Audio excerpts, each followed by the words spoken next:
Bem-vindos ao podcast O Mundo a Seus Pés, da secção internacional do Expresso. Eu sou a Manuela Goxa Soares e neste episódio vamos falar da Casa da América Latina, em Lisboa, que funciona na Avenida da Índia, perto de Belém, quase frente ao Tejo. Temos connosco a secretária-geral desta associação, Manuela Júdice, uma mulher com uma carreira maioritariamente feita na área da cultura. Estamos a gravar ao início da tarde, sexta-feira, 9 de fevereiro, e a condução técnica deste episódio é do João Martins e Tomás Delfim.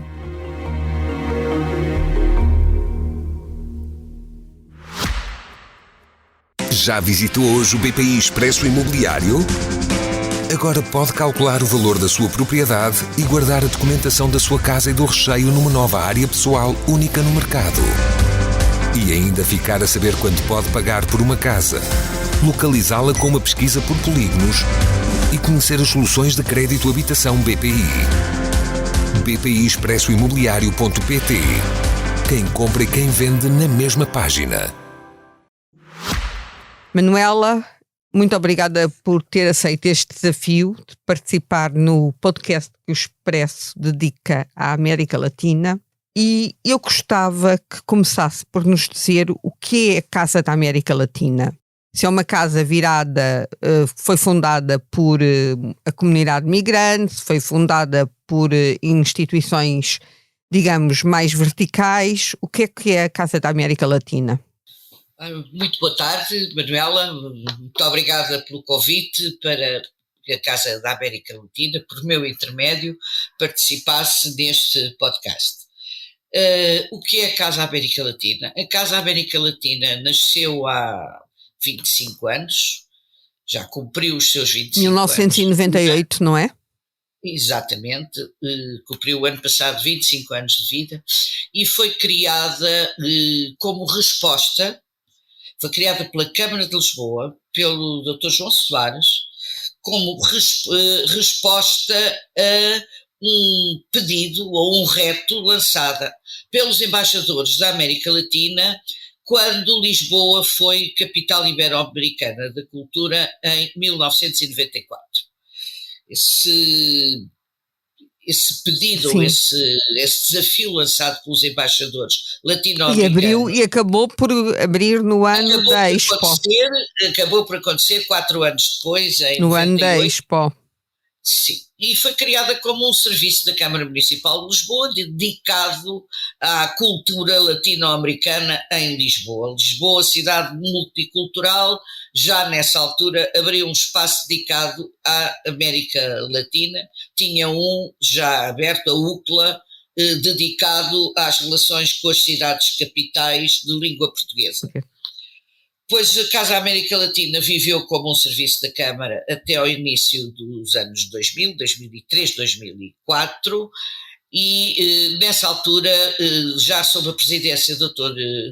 Pedro Santana Lopes, a Casa da América Latina foi transformada numa associação de direito privado, que ainda hoje é, e esperemos continue a ser, sem fins lucrativos, e uns anos que reunia no seu patronato. Então, reúne os embaixadores, as embaixadas. Na altura, quando passa. Sim, mas agora, neste momento, agora temos. Reúne os embaixadores da América Latina que estão sediados em Lisboa. Ou seja, de países que falam espanhol e também do Brasil.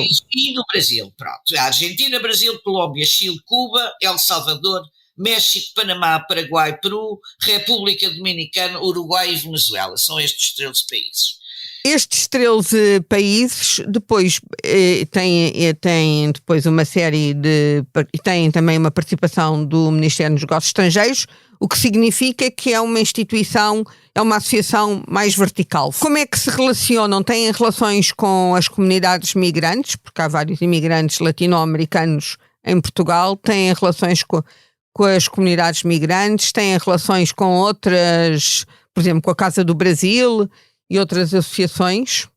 Não, nós não temos nenhuma relação oficial com essas instituições criadas ou associações criadas pelas populações migrantes residentes em Lisboa, embora possamos participar com eles de uma forma colateral quando o momento o justifica, isto é, quando há um festival importante de música e que venhamos a acolher algum evento que esteja nesse festival, ou, por exemplo, no caso das populações dos residentes do Equador, é a Casa América Latina que os acolhe para votar dos momentos eleitorais do Equador. Que houve agora eleições o ano passado.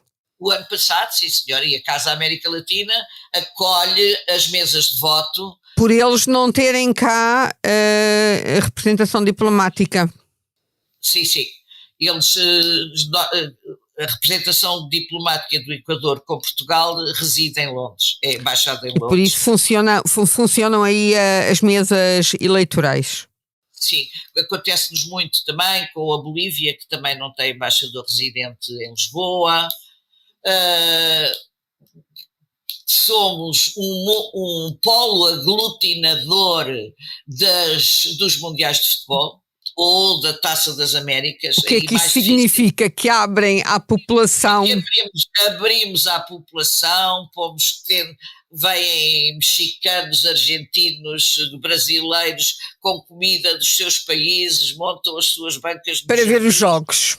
Para ver os jogos, vejam aqui os jogos, e são momentos muito, muito, muito engraçados. Já o eram quando estávamos na 24 de julho, eu morria de medo, porque lembro-me da Colômbia ganhar um jogo importantíssimo, e os colombianos estavam na sala, saem para a rua a festejar, e a rua é a Avenida 24 de julho, e o passeio muito, muito estreitinho, e eu só ainda fica aqui algum atropelado, e a culpa é nossa de estar. Agora tem mais espaço até chegar à Avenida da Índia. Agora é muito seguro festejar aqui. Manuela, diga-me uma outra. Gostava de focar aqui um outro tema. Eu, por exemplo, há um projeto que é um projeto de cooperação entre a Comunidade Europeia, a Casa da América Latina e a Universidade de Évora, creio, que é o projeto Resistance, que tem, no fundo, analisa a resistência nos impérios, das populações nos impérios ibéricos, que penso que é um projeto que vai a séculos anteriores, é ao período da colonização. Que tipo de trabalho é que é desenvolvido? O que é que procuram estudar neste projeto, que é feito em parceria com a Universidade de Évora? Olha, obrigado pela pergunta. Esse projeto está concluído, aconteceu há uns anos, creio que imediatamente antes da pandemia, imediatamente antes. Fomos solicitados por uma investigadora da Universidade de Évora. Mafalda Soares da Cunha. Exatamente. Mafalda pediu-nos se podíamos colaborar, e nessa altura entramos em contacto porque o que eles procuravam era uma colaboração também com um órgão de comunicação e um apoio na divulgação, e nós, Casa América Latina, demos-lhes esse apoio só na divulgação do projeto, em colaboração com o Expresso, justamente. Eu gostava de saber se pensam fazer, está prevista alguma edição do trabalho final, como é que está? Eu creio que não passa por nós, mas creio que a Universidade de Évora vai publicar esse estudo, mas não passa pela Casa da América Latina, nem a parte técnica, nem a parte financeira dessa publicação. Um dos vossos grandes eventos anuais é a Mostra de Cinema da América Latina, que acontece todos os anos e que em Lisboa, no Cinema São Jorge, e que tem também uma extensão para Lolé. Para Lolé. Qual é que é o balanço que faz destas mostras? Já foram 14, penso eu. Sim, é bastante positivo. Foi uma das razões porque isto começou, porque havia a mostra de cinema francês, a mostra de cinema de língua alemã, e não havia uma mostra de cinema da América Latina. não é um festival, é mesmo uma mostra. O festival pressupõe a atribuição de prémios e uma categorização dos filmes. O nosso é um trabalho muito simples, é feito com base em filmes realizados nos 2 anos anteriores ao ano em que isso está a acontecer e filmes que não tenham ainda estreado no circuito comercial. E somos até bastante mais específicos, escolhendo filmes que não tenham absolutamente estreado em Portugal, seja no circuito comercial, seja noutros festivais, ou seja mesmo, por exemplo, numa outra instituição como a Casa da América Latina. Por exemplo, há instituições como nós que passam filmes e mostras de cinema, está uma a decorrer neste momento no Instituto Cervantes, de cinema peruano, filmes que já passaram na Mostra do Cinema Peruano, mesmo que sejam muito recentes, nós não os passaremos este ano na nossa Mostra de Cinema. Já foram vistos, o público já teve a ocasião de os conhecer, não vale a pena estarmos a apresentá-los de novo. A vossa ideia é mesmo apresentar novidades em Portugal. Exatamente. Para o público português e para o público que vive em Portugal. Também uma qualidade sim, e misturamos filmes de longas-metragens com curtas-metragens e com documentários. Por vezes o documentário tem a mesma importância para nós que a curta-metragem, porque há temas em que o documentário é fundamental. Claro. E portanto, é importante passá-lo, não tenho dúvidas nenhumas. A Casa da América Latina tem algum tipo de intervenção no debate político, para além de acolher as mesas de voto dos países da região que não têm cá representação diplomática? Vamos ser muito concretos. Tendo o Ministério dos Negócios Estrangeiros como associado da Casa da América Latina e a Câmara Municipal de Lisboa como associada da Casa da América Latina, e outros municípios como Cascais, Ololé, Vidigueira, nós temos que ter uma abertura à realidade política, não nos permitindo, por exemplo, por vezes, olha, houve um momento crítico aqui há anos, quando a Embaixada da Argentina apoiou um grupo de cidadãos argentinos que queriam tomar uma posição face às Malvinas ou às Ilhas Falkland. Na altura a Inglaterra ou o Reino Unido era membro da União Europeia, Portugal dentro da União Europeia tem uma posição, que é a posição da União Europeia.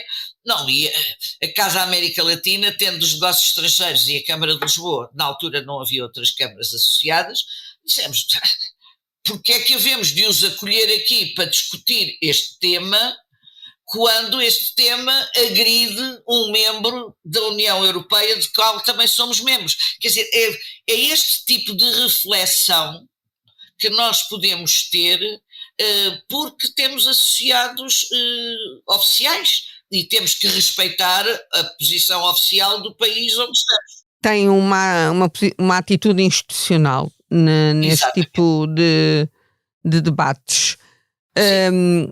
Do ponto de vista cultural, uma das manifestações culturais importantes da América Latina e que vem da tradição daqueles países é a arte têxtil, quer no tear, na tapeçaria.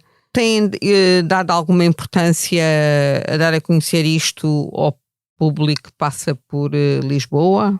Com certeza que nós desenvolvemos, a partir dos finais de 2022, um trabalho de informação, dados técnicos e, sobretudo, dados sociais, socioculturais, sobre o têxtil na América Latina e a sua relação com as populações indígenas e a importância que o têxtil tinha, quer para a estrutura, vou dizer, política, entre comas, de algumas comunidades, isto é, o têxtil com a mulher dominante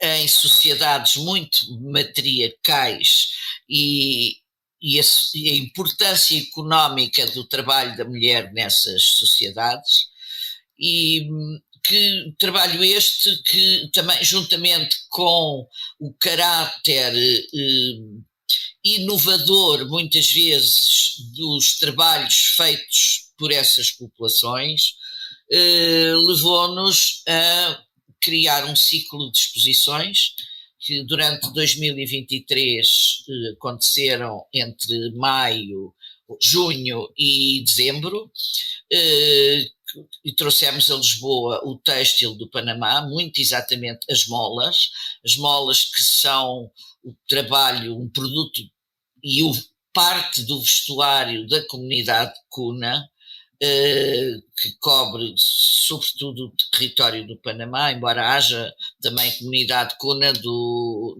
lado colombiano. E depois seguiu-se o têxtil mexicano, e tendo eu apontado ao têxtil do estado de Hidalgo, que é já de si só muito rico, o Museu das Culturas Populares do México associou-se à nossa iniciativa e alargou o têxtil de Hidalgo ao têxtil de outros 17 estados mexicanos, e tivemos uma mostra muito, muito, muito vasta, sobretudo do têxtil para traje, para as pessoas vestirem, para vestuário.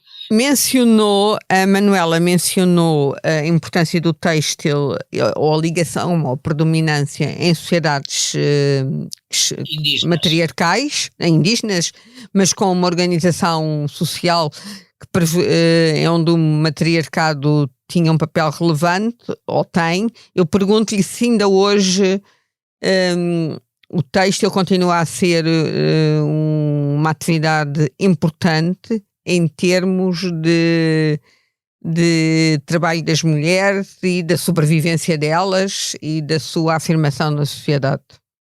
Sim, isso ainda hoje o têxtil artesanal. Estou a falar de têxtil artesanal. É uma realidade ainda hoje, pelo menos em duas comunidades que a gente aqui apresentou, a comunidade Kuna no Panamá e no Peru. Estou a ver se me recordo do nome, é junto do Lago Titicaca. Há uma comunidade onde o papel da mulher é preponderante dentro da organização da comunidade, e o têxtil mostra exatamente esse poder da mulher, pela cor, pelo desenho, pelo tipo de objeto de uso pessoal, que é, se é um cinto ou se é um chapéu, ou se é um barrete. Tudo isso determina essa afirmação. Exatamente, e uma afirmação. E esse trabalho já está recolhido. Ainda hoje isso é feito. O que é que nós notamos em todos estes 3 países, e agora estamos a preparar já a 4ª exposição que começará no final de maio, aqui em Lisboa, que será dedicada ao Paraguai. O que é curioso hoje em dia é ver que o governo desses países, ou os governos desses países, começam a dar muita atenção a esse trabalho, nomeadamente para o turismo, e criaram criaram escolas apoiadas pelos ministérios. Para preservar as artes indígenas. Para preservar e para que a venda ao turista seja uma venda que reverta de alguma forma para a comunidade. Isto não sou eu que sou comerciante, que vou de aldeia em aldeia, compro isto, para apoiar as comunidades indígenas. Vou ganhar o dinheiro com aquilo que eu investi e ponto final. As pessoas ficaram com meia dúzia de tostões. Não, ali há de facto uma cadeia económica que funciona com noções do que é a venda e o que são os mercados, para que essas populações também ganhem alguma coisa com isso. Outro lado importante do têxtil é que começaram a surgir cópias em grandes marcas internacionais e é a preservação dos direitos autorais desses padrões. E a preservação. Como é que é feita essa defesa dos direitos culturais sob esses padrões dos tecidos? No México, por exemplo, o estado de Hidalgo apoiou as mulheres de Tenango, as bordadeiras de Tenango, Tenango de Doria, que é o nome da aldeia, da cidade, como queiram, para ir para tribunal, reivindicar as cópias que estavam a ser feitas por marcas de vestuário, Zara, outras que... E ganharam? E ganharam. E chegaram a ir ao Tribunal Internacional. Foi debatida até à última. Para usarem esses padrões têm que lhes pagar. Para usarem esses padrões têm... Exatamente. Uma outra, vocês têm também uma espécie de programa de cooperação com o Instituto de Medicina Tropical, com os países da região latino-americana, sobre a malária, que é uma área de investigação na área da saúde em que o Instituto de Medicina Tropical tem uma longa experiência. E como é que isto funciona? Neste momento, o que temos com o Instituto de Higiene e Medicina Tropical é uma cátedra para o estudo do dengue e da malária. E temos a trabalhar em Lisboa por um semestre em cada ano letivo, um investigador e professor brasileiro da Universidade de São Paulo, que reside em Lisboa durante parte do ano e investiga essa área juntamente com outros investigadores portugueses, mas também africanos, nomeadamente da Guiné. Este trabalho está a chegar às populações? Este trabalho chega às populações. Sim, chega às populações. Primeiro, quando foram os investigadores na primeira fase, com um costarricano, uma investigadora cubana, foram fases muito laboratoriais do trabalho, e atualmente com a cátedra é um trabalho que vai ao terreno no Brasil, na fronteira com o Peru, vai ao terreno na Guiné-Bissau e vai ao terreno em Angola. Pelo menos nestas 3 regiões o trabalho chega ao terreno. Pronto, que essa é uma parte importante da área na investigação da saúde, é que de facto tenha reflexo nas populações que podem beneficiar dele. Agora, eu para terminar gostava que estamos para o próximo mês, em março. Normalmente vocês organizam sempre uma sessão, um evento, na altura do Dia Mundial da Poesia, a 21 de março. A literatura latino-americana é rica, é variada, tal como a poesia. Então, o que é que estão a pensar fazer este ano, em 2024? Nós celebramos sempre, por ponto de honra, já o era antes de eu chegar a esta casa, celebrar o Dia Mundial da Poesia, e celebramos de várias maneiras. Celebramos publicando online uma antologia da poesia ibero-americana, com poemas escolhidos, um poema por país da Ibero-América, isto é, Andorra, Espanha e Portugal, e depois todos os países da América Latina, incluindo aqueles que não são associados da Casa da América Latina, um poema por país. Fazemos essa seleção e é uma publicação online, que normalmente a seleção é feita, é fundamentalmente feita essa seleção por escolha dentro dos poemas que já estão divulgados na internet. Isto é, não vamos buscar poemas a livros publicados, vamos buscar os poemas às redes sociais, basicamente. Por causa dos direitos. Por causa dos direitos, exatamente.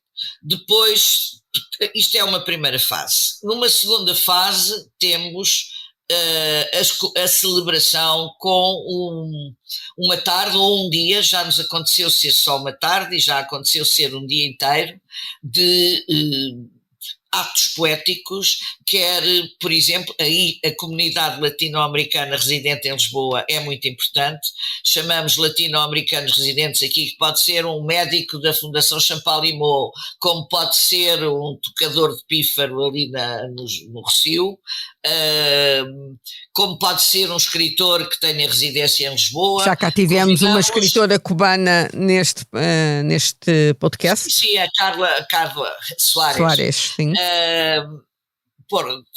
Convidámos-los a virem ler poemas de autores do seu país, na sua língua, pode, portanto, ser em português ou ser em espanhol. Normalmente pedimos que não ultrapassem os 3 poemas cada leitor, e isto já preenche uma grande parte da tarde. Por outro lado, fazemos apresentações de livros de poesia, de conversas à volta da poesia, a problemática da tradução da poesia em Portugal, porque depois é para ser publicada onde há pouca publicação de poesia traduzida. Há boa poesia traduzida. Há pouca publicação de poesia. Há pouca publicação de poesia, ponto. Pronto. E fazemos também uma intervenção, temos sempre uma intervenção musical. Este ano sabemos que estamos a preparar um momento especial dedicado à Colômbia, em colaboração com a Embaixada da Colômbia, e vamos ter uma cantautora colombiana, Mónica Giraldo, que virá e que já tem gravado, já gravou pelo menos uma canção com a Mafalda Veiga, e o poema da Filipa Leal, e portanto vamos tê-la cá este ano, num acontecimento que será, sem dúvida, à volta da poesia colombiana. Manuela Judice, eu agradeço a sua participação nesta conversa, e que foi uma forma de fazer chegar a quem nos ouve nesta viagem mensal que nós fazemos até à América Latina, como é que funciona um pequenino local de mostra de várias atividades da América Latina na capital portuguesa. E agradeço a todos os ouvintes que nos escutaram nesta viagem à América Latina. O Mundo a Seus Pés volta para a semana, conduzido pela minha colega Ana França. Muito obrigada.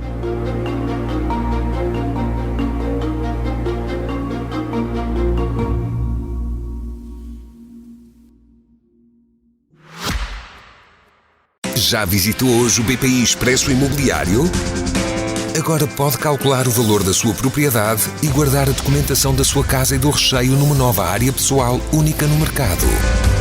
E ainda ficar a saber quanto pode pagar por uma casa, localizá-la com uma pesquisa por polígonos e conhecer as soluções de crédito habitação BPI. BPI Expresso Imobiliário.pt.